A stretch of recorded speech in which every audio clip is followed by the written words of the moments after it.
Aren't we lucky? Now I have to find my sermon. Good morning. It's good to be here. So if my wife was here in person, she would probably take this opportunity to chuckle a bit at the idea of me giving a sermon on rest, because I am not specifically or at all qualified to give anybody advice on rest. On the other hand, if I only preach sermons on things I was good at, we'd have a very small number of topics for our sermons. So, once in a while I got to sort of expand into things that I'm less good at. We'll call these growth areas. And I suspect for some of you, this is also a growth area.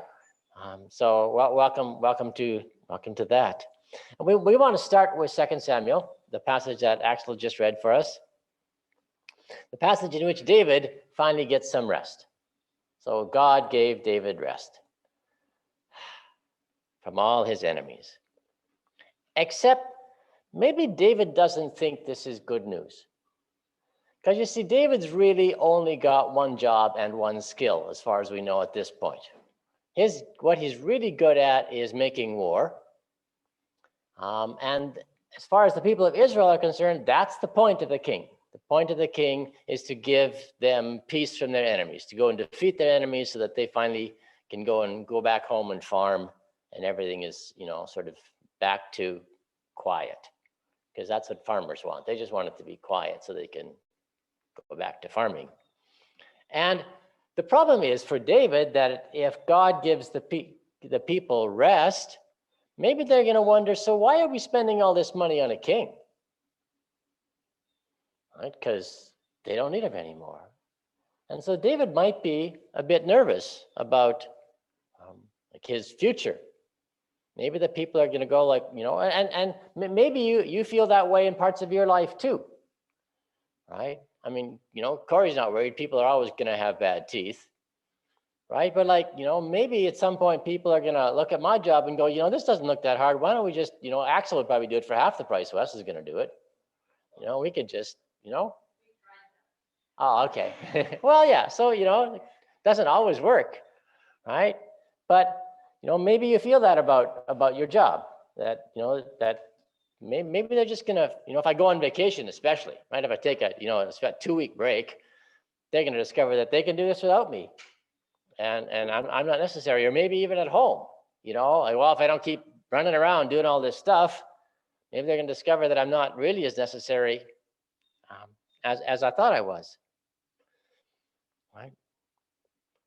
So David has a plan, right? David says he's going to diversify, right? And we talked about this in the men's Bible study group or book study group on Wednesday, right? Because we were talking about the pearl of great price. And in the pearl of great price, Jesus says there was a merchant who was a dealer in fine pearls, and he finds the one pearl he wants. And so he sells everything he has to buy that one pearl. And Dave mentioned this is a really bad investment strategy, because the idea in good investment is you diversify your assets. So you got all sorts of things going on, in case because if the price of pearls collapse, this guy's just out of luck, right? And so that's what David's doing here. He's diversifying. He's going everybody thinks I've only got one skill, and they know me for one thing. And when that goes away, I'm in trouble. So I'm going to do something else, right? I'm going to connect myself to the religious part of the world, not just the military part. So I'm not just the military leader of the people, I'm also the spiritual leader of the people. And that way, when they don't need a warrior king anymore, right? Maybe they'll accept me as the spiritual king, right? So that's what he's doing.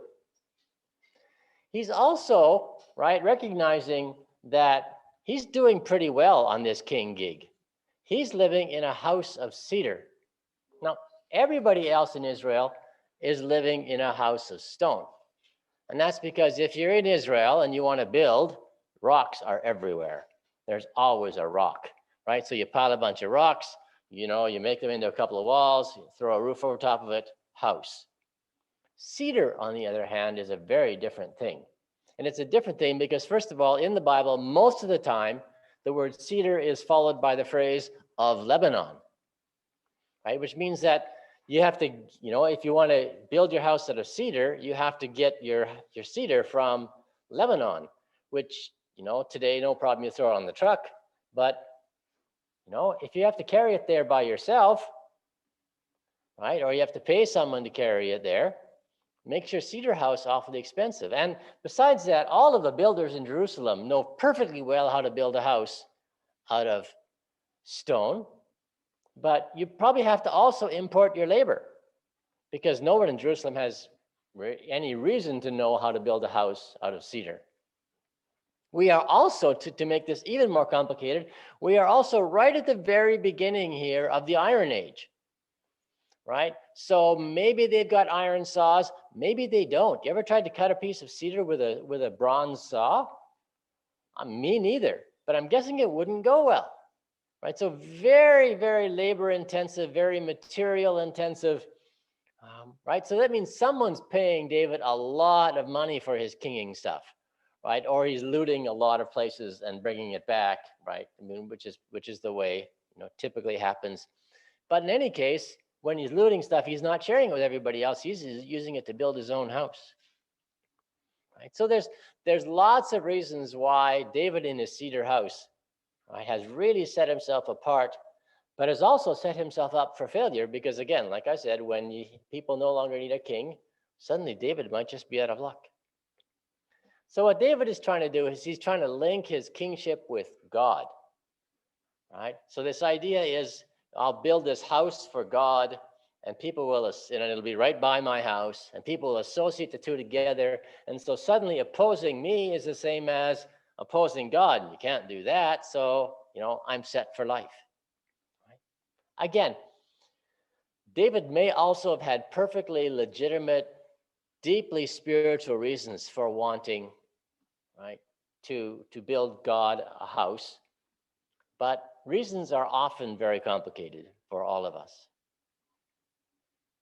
So David doesn't take the rest that God gives him. David is restless. And God slaps him down. And God slaps him down hard. God goes to Nathan and he says, "Go tell my servant David," not King David. David, my slave, isn't right. And admittedly, being servant of God is better than, being servant of anyone else. But again, if you remember from last week, right, being a servant of God may not be better than being a servant of everybody else. You may want to actually find a better master than God, right? And not only that, but God reminds David that I brought you up from being a shepherd. That's where you started. You're not great and mighty King David, as far as I'm concerned. You're still shepherd boy, David. And then God says, I raised you up to be prince over my people Israel. God doesn't even call him king. It's not a title that God thinks David is worthy of. Right? So God slaps David down pretty hard verbally here and says, no, you don't get to build me a palace or a temple. Your son is going to build me a temple because I like my tent. And the tent, of course, has very different symbolism. A tent says that, well, first of all, however nice a tent is, it's still a tent. And in some ways, I think God in a tent is a symbol of the fact that God isn't in the tent. Right? Maybe you can make the building nice enough and beautiful enough that you can sort of think to yourself, well, God really lives in this space. Especially if you've been to like a big cathedral somewhere, you go, wow, this is God's holy space. But if it's a tent, you're going, yeah, no, God's probably bigger than this. Right? And it's a little reminder, right? And God is right here and there and all over the place. And if it blows over in a wind, you know what? God's going to be okay. Right? So it's a very different feeling to have God in a tent than God in a building. And then God says, oh, by the way, your son, right, is going to build me a temple because he is going to be a son to me and I'm going to be his father, which I think, right, must be ironic, because from what we know about David's son was Solomon, and Solomon was a very bad son to God, right? Right? Solomon, When God set up the kingship, God said there's 5 rules that the king is supposed to follow. I probably couldn't do them off the top of my head, but there were 5 rules. Solomon broke them all, right? When you only got 5 rules and you break them all, you're not doing your job very well. So I think, God is sort of, I don't know if God is just really being optimistic early on here, or just being ironic. In any case, right? So anyway, the big picture here is that God gave David rest. David didn't take it. And it's important to understand this in the context of the Old Testament picture of rest, right? Rest starts in Genesis, right at the very beginning, where God does creation and then God rests, right? And it's one of the 10 commandments. Remember the Sabbath day to keep it holy, rest, right? It's amazing how often God tells the people of Israel to rest. So anyway, Jesus, let's go on to Jesus. Jesus, right, is ministering and people are coming and going and everyone is really, really busy. And maybe for some of you, this is wow, this would be so much fun just to be zoom, doing this and doing that and healing people and tossing out the demons but Jesus goes, no, we need to rest. So I went back through Mark because we're in the Gospel of Mark right now. And I said, is this a pattern or is this the one time that Jesus rests? And I was very surprised by what I found. Here's what I found. Chapter 1, verse 35. Then Jesus got up early in the morning when it was still very dark, departed and went to a deserted place, and there he spent time in prayer. So right at the beginning of his ministry, he starts out by getting away and resting. Chapter 2, verse 1, he tries to go home, which at this point is Capernaum, right, in order to rest. In chapter 3, verse 7, he goes away with his disciples to the sea, right? Another opportunity to rest. At the end of chapter 4, this whole going, somewhere to the sea isn't working, so he takes his disciples across the sea to the other side, right? To Gentile territory, hopefully to get some rest there, because who's going to have heard of him over there? It turns out not to work. Beginning of chapter 6, he tries to go to the other side of the sea again. The problem is he's doing this in the Sea of Galilee. And you can see across the Sea of Galilee, right? So if you're here and Jesus is going on a boat over there, at no point does he disappear from sight, right? And you're going to find out, it's pretty easy to tell where he's going. Oh yeah, Jesus is going there, right? So he needs to find a bigger lake is what he needs to do. But this is where he is. So he tries that. Then we have our chapter, or our little passage that Axel just read, where Jesus tries to get away and the people follow him, right? In chapter 7, he goes to Tyre, which is a long way away, way far away, known for its great beaches, right? And then he has the encounter with the Syrophoenician woman, and it just goes on and on and on like that. And I thought, I was sort of expecting 1 or 2 times when Jesus tries to get away, and instead I get a whole gospel full of Jesus tries to get away. Right? It's more of a theme than Jesus goes to do ministry. Right? Jesus doesn't go to do ministry. Jesus goes and ministry happens. Right? He doesn't plan ministry events. He doesn't organize rallies or picnics or demonstrations or ice cream socials. Right? He just goes. Right? And once in a while he goes out to teach. Once in a while he sends out his disciples to teach. So maybe he does this so he can rest. Who knows? Right? But it's amazing how often Jesus doesn't go somewhere to do ministry. He just goes somewhere and then stuff happens and he ends up doing ministry. Jesus is really good at trying to get away to rest. Not very good at succeeding, but he keeps trying. So what do we learn from all of this? I think from David we learn that we need to focus on being God's servant rather than on God's master.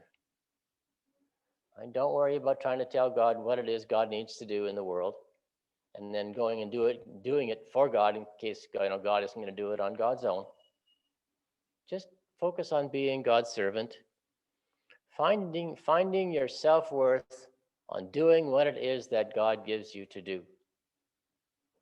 That's who you are, not on the work you do or the job you have, but this is what God has given me to do at this moment. That's who I am. That's great.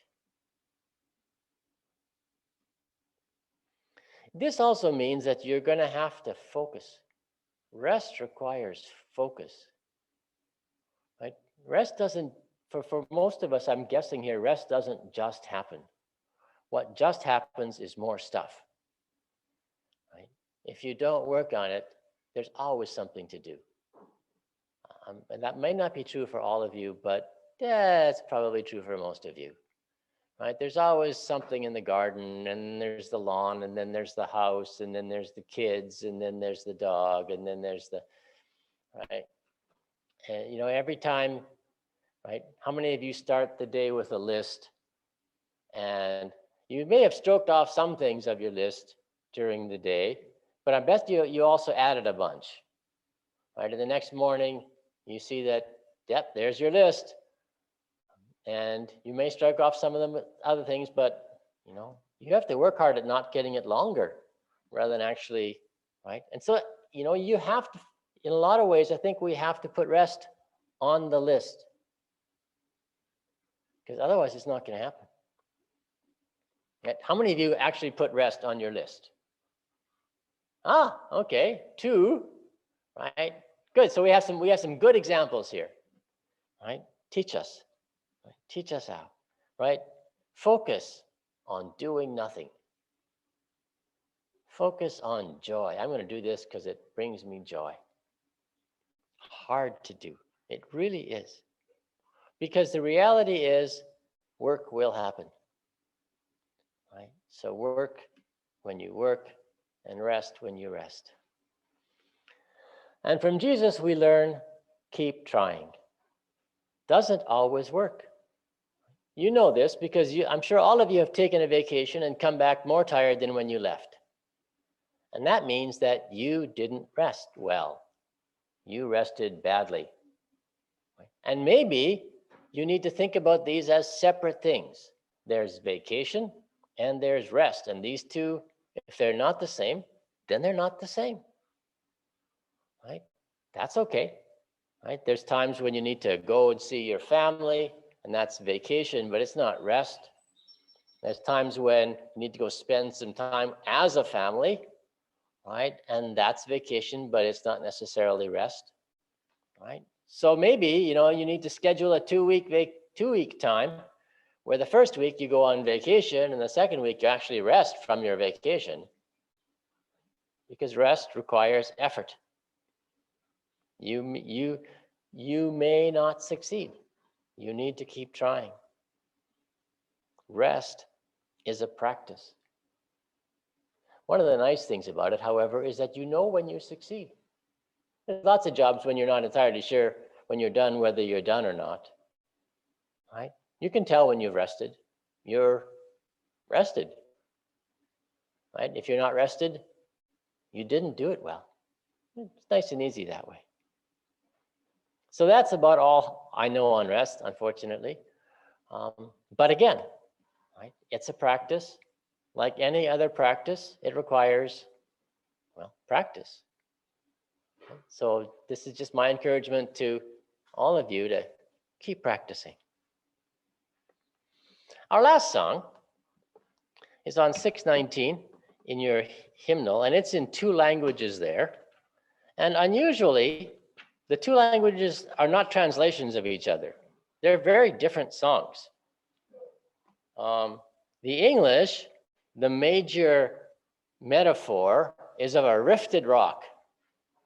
Right? Can anyone here define rifted for me? Like cracked, right? So think about like going up to Cooper's Rock, and if you go down like underneath there are these rocks that are sort of broken off, and then in between, there's a little space there where you can go sort of hide. That's the image in the English. The German, the chorus is unter deinem sanften Fittich, which is under your soft wings. It's a very different image. It's a mother hen image in German, and it's rock image. So you can sort of decide whether you like mother hen images or big pieces of rock images. choose your language, and we will sing number 619.